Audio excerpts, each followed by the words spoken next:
Oke teman-teman, kita kembali lagi ke part selanjutnya, yaitu video maintenance untuk Daiwa CC80 ya. Ini punya teman saya sih, dia lure maker. Dia punya brand sendiri buatan Pekanbaru, yaitu MSA Lure. Dia bikin itu namanya apa?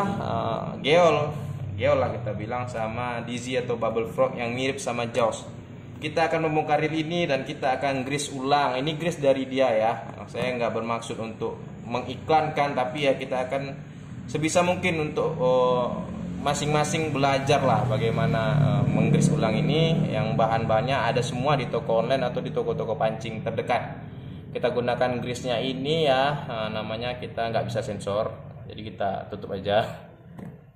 Nah tuh, ini oilnya. Dan nanti ini, nah ini yang kebetulan ini saya beli sendiri untuk bagian rem ya, white grease-nya yang smooth.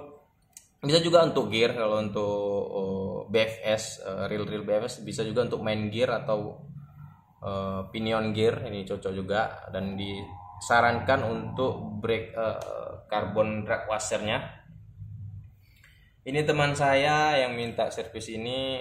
Saya tanya apa kendalanya, kata dia nggak ada, dan saya coba memang nggak ada. Alasan dia ya mungkin kayak motor ya, dia nganggapnya harus ganti oli gitu, harus gimana. Lucu juga ini teman saya, ketawa dong.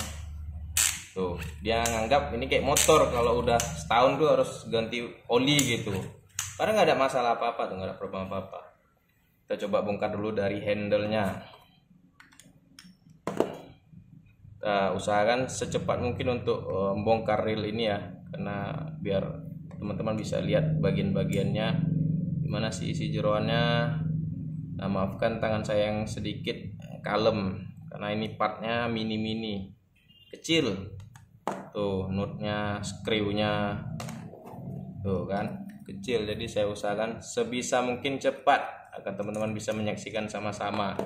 Kita singkirkan masing-masing partnya, handle, start drag-nya. Ini ada apa nih lagi nih? Ada ring covernya.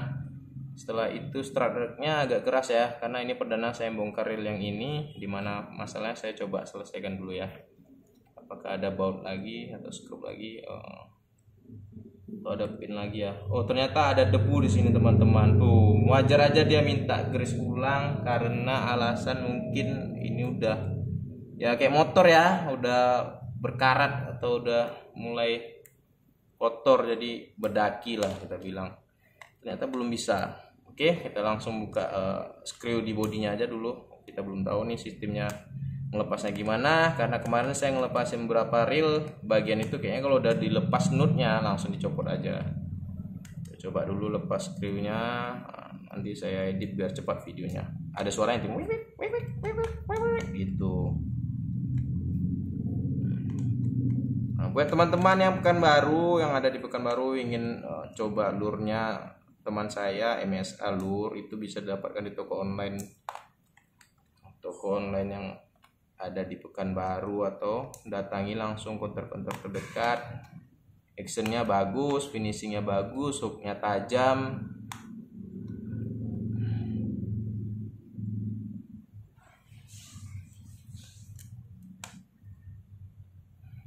Kita lihat di sini bagian sisi kirinya ada 3 screw.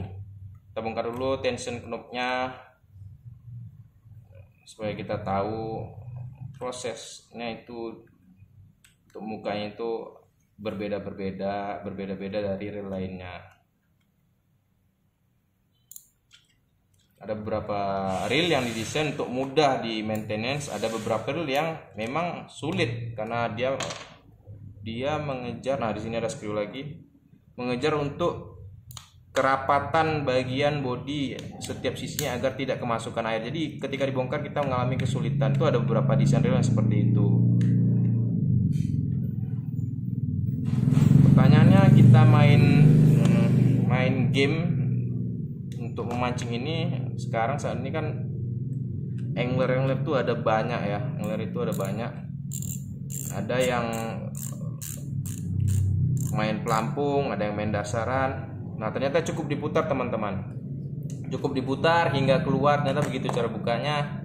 Jelas sekali berbeda dengan Daiwa Tatula untuk pembongkaran start drag-nya, karena di bagian start drag-nya itu ternyata ada nipple nih, ada logam yang membentuk arsir atau ulir-ulir baut atau drag agar bisa di join ke sini. Ada plus minusnya. Saya menganggap ini sebenarnya kelebihan ini bagus gitu, sistem seperti ini bagus. Nah, jadi bahannya itu ya grafit biasa ya, tapi udah kuat lah kalau untuk target harian, ikan harian yang bukan big monster atau big fish atau bass yang 8 kiloan. Nah, ini berapa ring-ring pada bagian drag. Nah, kita buka set plate-nya ya. Set plate-nya kita menemukan yang pertama sudah jelas bearing dan one way. Oh maaf, ternyata hanya ada one way di sini. Kita lihat tuh, ada one way yang masih menempel di set plate-nya. Set plate itu yaitu bagian penutup samping bahasa Ambonnya ya. Dan di sini saya menemukan bushing. Tapi kita coba lepaskan perlahan ya. Barangkali dia tidak terlalu rapat. Kalau terlalu rapat saya tidak akan memaksa, karena saya masih pelajari juga Daiwa CC80 ini. Sebenarnya kita tidak perlu memaksa ya. Di sini ternyata memang sudah ada star atau bintang yang membuat dia sedikit terkunci, jadi sedikit rapat. Untuk membongkarnya sepertinya perlu tekanan lebih keras.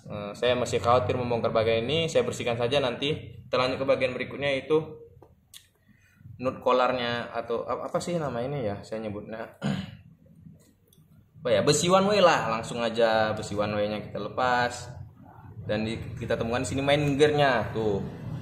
Main gearnya tuh gelap ya, gelap. Setiap main gear yang sudah kita gunakan grease itu ketika bertemu dengan kuningan, pergesekan kuningan dengan kuningan atau kuningan dengan aluminium, maka akan terjadi perubahan warna. Wajar karena itu sifat alami logamnya. Logam itu memiliki sifat masing-masing ketika bergesek tuh. Kalian akan melihatkan dengan jelas tuh, jari jemari saya yang smooth ini berubah warna menjadi kelam dan gemilang. Nah, kita akan dapat ini pada setiap reel apapun. Ketika logam ini bergesekan, disitulah dibutuhkan pelumas agar mereka tidak cepat aus, minum kalau aus. Nah, kita akan lepaskan ini perlahan ke atas tuh. Di bawahnya ada apa? Kita lihat tuh, normal ya. Ini gear untuk tambar ya, untuk membuka tambar. Ketika kita tekan tambar, dia akan berfungsi untuk mengembalikan tambar ke posisi semula. Di sebaliknya ada washer. Nah, kita akan melihat washer di dalamnya apalagi ya bahannya ini. Nah, nanti kita coba bongkar. Setelah main gear, setelah itu kita lihat apa aja sih yang harus di maintenance pada bagian ini. Ternyata memang tidak ada, hanya perlu sedikit peremajaan aja sih. Karena menurut saya grease ori atau grease bawaan dari wheel up pabrikannya udah bagus. Hanya saja kembali lagi kepada user. Kalau memang sudah ngerasa tidak nyaman, ya apa salahnya maintenance ringan. Oke, kita akan lihat di sini masih normal saja, dan di sini ada beberapa bagian yang berbeda dari Daiwa Tatula. Seperti apa ini ya, bagian lidah untuk menekan gear. Menekan gear ini tadi memang berbeda dari Daiwa lainnya. Oke, kita lihat nanti Daiwa Tatula kita akan coba bongkar juga. Nah, ini pinionnya normal ya, normal. Pada umumnya normal, tidak ada yang rusak atau tidak ada yang aus. Jadi kita udah bongkar, hanya saja butuh peremajaan. Oke, next kita lanjut. Kita mulai bersihkan. Kita akan mulai bersihkan, dan video ini akan saya cut karena proses pembersihannya lumayan memakan waktu.